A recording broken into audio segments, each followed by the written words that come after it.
ஒவ்வொரு கிழமையிலும் இருக்கக்கூடிய ராகு காலம் விசேஷமான அமைப்பு கொண்டது. அந்த வகையில் சந்திரனுடைய பாதிப்பு நீங்க திங்கள் கிழமையும், செவ்வாயினுடைய பாதிப்பு நீங்க செவ்வாய்க்கிழமை ராகு காலத்தையும் பயன்படுத்திக் கொள்ளலாம்.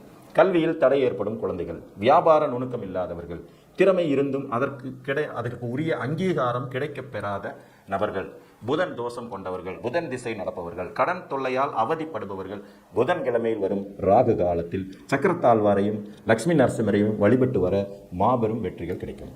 புரிஞ்சுங்களா?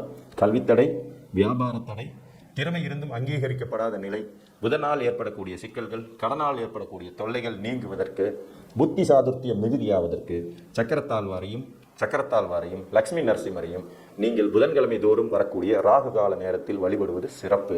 அதுலேயும் அந்த கடைசி அரை மணி நேரத்தில் வழிபடுற போது டபுள் மடங்கு சிறப்பு. 1.5 மணி நேரம் ராகு காலத்தில் கடைசி அரை மணி நேரம் அமிர்த ராகு ஞாபகத்தில் வச்சுக்கோங்க. ஒவ்வொரு நாளும் வரக்கூடிய ராகு கால நேரத்தை இந்த மாதிரி பயன்படுத்த முடியும்.